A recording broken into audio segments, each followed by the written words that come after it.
Well, I sure hope you've had a chance to watch part 1 in this series, although it's really not necessary to watch them in any particular order.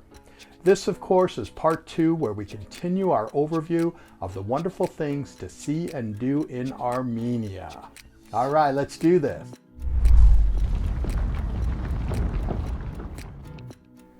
Once again, this is an overview of just some of the highlights of Armenia, and I'm presenting them in a logical order of travel and as we visit them on my Treasures of Armenia and Georgia tour. In future videos, I plan to go into more detail on select locations, but for now, I'd just like to give you a taste of each. Our first stop is another spa town called Dilijan, which is located in the Tavush province of Armenia. It's one of the most important resorts in the country and actually situated within the Dilijan National Park. This quaint little alpine town is home to a number of Armenian artisans, and Dilijan is often referred to by locals as Little Switzerland. Dilijan is worth spending a night or two, especially if you're looking to enjoy some fresh mountain air, do some hiking, and/or enjoy some spa treatments. One of the many unique things to look forward to on this trip is a visit to a Russian Molokhan village called Fioli Tovo, located just a short drive from Dilijan. Here we visit the home of a wonderful couple who invite us in to learn about their culture and way of life and to have homemade sweets and tea served from a traditional Russian samovar, an often ornate metal container traditionally used to heat and boil water for tea and other hot beverages. According to a 2011 survey, there are roughly 2,900 Molokhans in Armenia. One very important thing to note is that photography of people in the village is pretty much forbidden on the streets, but we did have special permission from some locals to photograph them as they went about their day. If you watched part 1 of this series, then you've probably figured out that Armenia is a very religious country and a land of many monasteries, and very similar in that respect to the Republic of Georgia. My Armenia and Georgia trip isn't focused on religion, but we do visit a number of monasteries throughout this tour, simply because they're almost always situated in the most beautiful and peaceful settings and make for wonderful photo ops, and quite a number of them have been designated UNESCO World Heritage Sites. One such place we visit near Dilijan is called Gyumri Monastery, and it's set back in the nearby forest up a winding road, and there, if you time it just right, you can witness the most wonderful Gata being prepared by the local ladies, and even have a chance to taste it too. Gata is a sort of Armenian sweetbread that comes in many different forms, but here at the monastery, it's made of a simple dough formed in a round patty and generously stuffed with jam and other tasty fillings. It's a real treat. In part 1, we visited Noratus, where there's a very large cemetery featuring more than 700 hand-carved hachkars, which are unique Armenian monuments often used as headstones, but also with many other uses as well.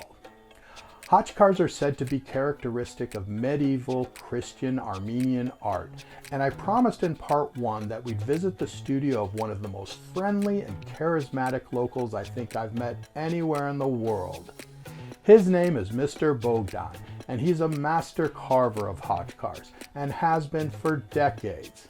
He practices this dying art in a very nondescript workshop hidden away back in a block of communist-era buildings, but it's one of the best visits to any artisan's workshop I've ever found, and this is something I seek out on all my trips. Mr. Bogdan has a happy-go-lucky spirit and often likes to sing and play his instruments more than demonstrate the craft he's mastered so well, but it's a lot of fun for our groups to join in and sing with him. On my first visit to his shop in Vanadzor, Mr. Bogdan spent a lot of time explaining his craft and just as much time teaching me songs and plying me with locally popular fruit-infused vodka. It was great fun, and I couldn't wait to bring my group back the following year to meet this truly wonderful man. Oy, oy, oy, oy, jingle, jingle.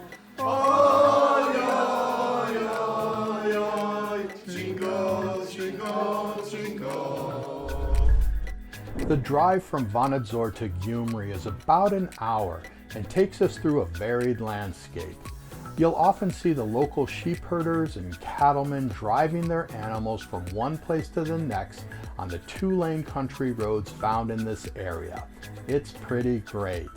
Arriving in Gyumri, you'll realize this is a fairly large urban center with well over 100,000 inhabitants. There's a lovely old section of town that's slowly being restored and is well worth a walk around.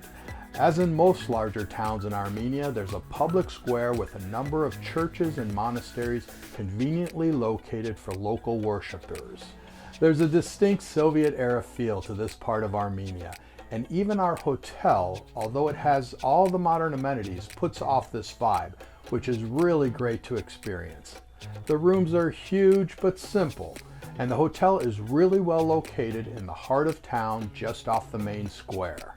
One of my favorite things to do anywhere, and certainly here, is to walk around the local market. There aren't a lot of tourists in Gyumri, and so you'll see almost all locals going about their daily shopping chores. And we found the vendors to be extremely friendly and in true Armenian fashion will offer up plenty of samples of their fruits and vegetables to try. There are two other things we do in Gyumri that are worth noting. One is a visit to the local blacksmith shop where he shows us how he masterfully does his thing. And he'll even let those who are brave enough have a go. The other thing we do, at least the willing male participants on this trip, is we get a haircut and shave at the local barber shop. This is something I often recommend as a tip for going local. Don't just do the tourist things, but do the everyday things the locals do, like getting a haircut and a shave, or a manicure and a pedicure, or something similar. Me and the boys had some fun and a one-of-a-kind experience getting a haircut and a shave at a traditional barber shop, which happens to be located just across the street from our hotel.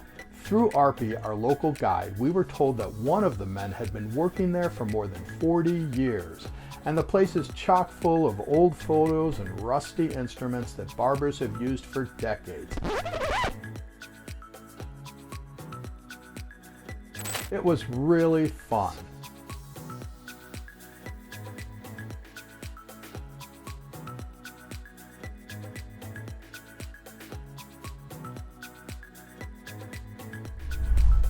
As we make our way back towards Yerevan for an additional night or two, we get up early for a morning visit to Geghard, a medieval monastery dating back to the 4th century, and one that's been partially carved out of the cliff face of the surrounding mountain. It's just about an hour outside of the capital, and this is another stunning and must-see place situated at the end of a canyon road. You're sure to beat the crowds with the same idea if you get there at open, which is 9 a.m. Park and walk up the short incline to the entrance of the monastery, have a look around the courtyard to admire the exterior, watch and play with the ever-present birds, and then be sure to get inside the main chapel, which is simply stunning and unbelievably dates back to 1215.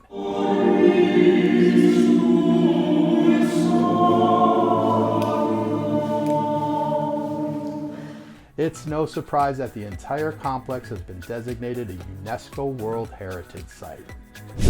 Here's a tip for you.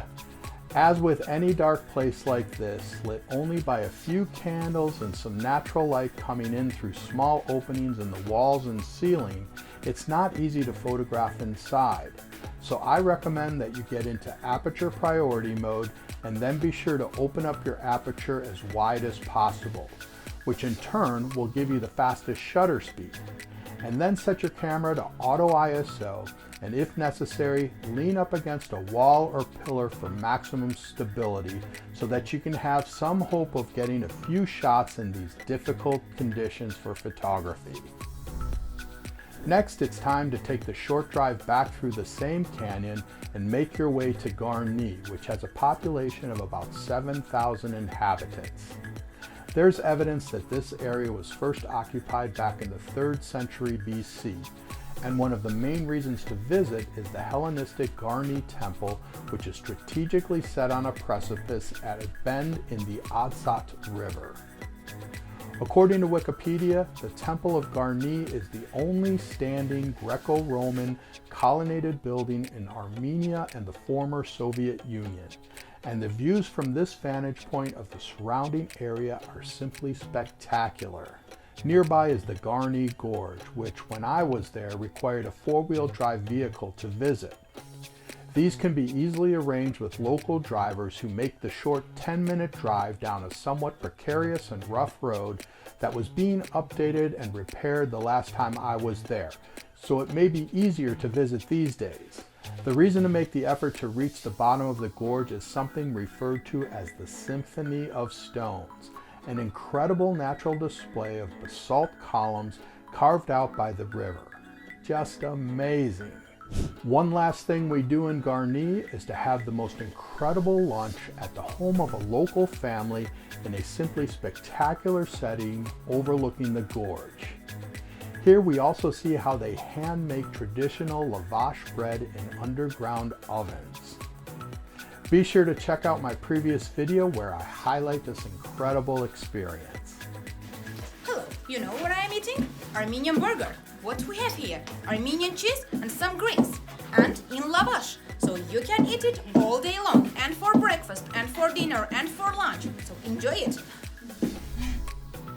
Well, I sure hope you enjoyed this video about the highlights of Armenia Part 2. And be sure to check out Part 1. If you'd like to experience each of these locations in person, you can get more information about my upcoming Treasures of Armenia and Georgia trip by clicking the link in the description below. Alright, question of the day. Are you tempted to visit Armenia? Which of these sites would you most like to see? Let us know in the comments below. If you enjoyed Part 2 in this series of things to do in Armenia, please share it with other great travelers like yourself, and give it a big thumbs up. If you haven't already, subscribe to the channel and turn on notifications so that you don't miss an episode. Head on over to the continentaldrifter.co website for more travel and photography tips and to get my latest download. And remember, drifters, life's too short not to travel.